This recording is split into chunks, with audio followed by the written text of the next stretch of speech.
ځینې کسان دنیا ته وږي راځي او وږي ترې ځي. مثال یې د هغې ګیدړې په څېر ده چې له یوه تنګ ورخ یا سوري نه باغ ته ننوتلې وه. په باغ کې ډېر انګور خوړلي وو، خو بېرته چې په همغه تنګ سوري وتله یې نه سوه. ګیدړه خو پوهېږي په مکارۍ مشهوره ده، نو ویلي وو چې په باغ کې ګرځه راګرځه ګرځه راګرځه چې خېټه دې بېرته نرۍ سوه نو ترې وبوځې. همداسې یې وکړه، ګرځېده راګرځېده ګرځېده راګرځېده، اخر بېرته همغه چې څه یې خوړلي وو هضم شو، خېټه یې نرۍ شوه او ترې ووتله. خو له باغ نه په وتلو سره یې بېرته همدې باغ ته وکتل او ورته وویل چې باغه وږې درغلی وم، وږې درنه راووتم. باور وکړئ ځینې کسان هم همدا ډول مثال لري. دوی چې کله په یو شي پېښ سي ډېر ډېر ډېر خوري، بالخصوص موږ پښتانه چې د غوښې سره یې ډېره جوړه ده. غوښې خوري خوري خوري، بالاخره فشار ورته پیدا سي، شکر ورته پیدا سي، د ویلنې غوړ یا ګلیسټرول او د ینې غوړ یا ټرایګلیسټرایډ ورته پیدا سي، د هډوکو او نور ډول تکلیفونه ورسره وي، وزن زیاتېدل خو ایسته پرېږده. کله چې دا شیان زیات سو نو بیا ډاکټرانو باندې ګرځي او ډاکټران ورته وایي چې سابه به خورې، بادرنګ به خورې، سلاد به خورې، غوښو ته به مخ هم نه وراړوې. دا خلک بیا چې خپل وضعیت ته ګوري نو مجبور وي چې د ډاکټر خبره ومني، غوښې ته مخ هم ور وانړوي. که کومه ورځ یې چېرته وخوړله دوی بیا همغه لکه چې ګیدړه ګرځېدله ګرځېدله چې ځان نری کړي له باغ ووځي، دوی هم په همغه ورځ چې ډېر خوراک کړی د بیا ډېر ورزش کوي او یا ډېر د پښو مزل کوي چې خوړلې غوښه هضم کړي. یا دا خلک که دا کار ونه کړي او ډېر یې خوړلي وي د شپې خوب نه ورځي، دوی مجبور وي ویښ پاتې سي پاتې سي، بالاخره چې همغه هر څه هضم شي او ویده سي.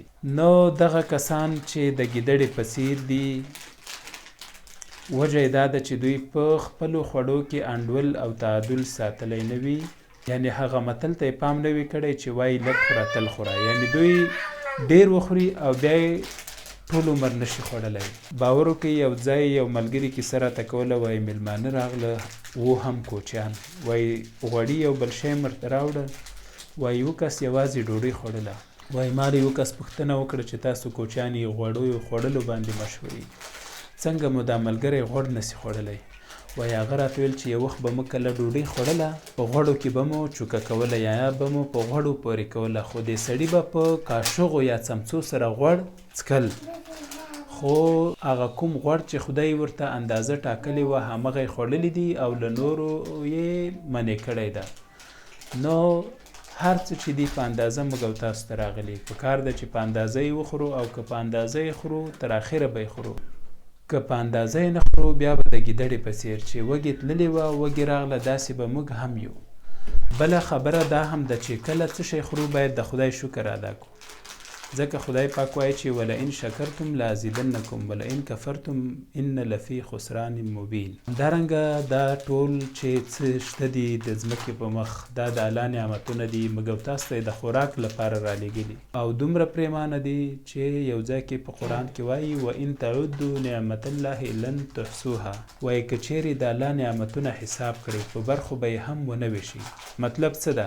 میوه، غله دانه، غوښه، دا نه چې ته وایې میوه کې مڼه، مالټه، کیله، یوازې په میوه یې چې حساب کې دغه شیان ته په برخو نشي ویشلی. نو په دې هیله چې موږ تل د پاک الله نعمتونو نه برخمن واوسو، باید ژوند کې هره برخه کې هغه که خوراک دی که نور انډول وساتو، خوشحال او بریالي اوسئ. ملګرو په پای کې هم هیله پښتو زده کړه فیسبوک پاڼه خوښه کړئ، پښتو لرنینګ یوټیوب چینل سبسکرایب کړئ. زما فیسبوک دی غزا نور او ټویټر مې هم دی غزا نور، په دې مې هم څارلی شئ. ښه ورځ ولرئ.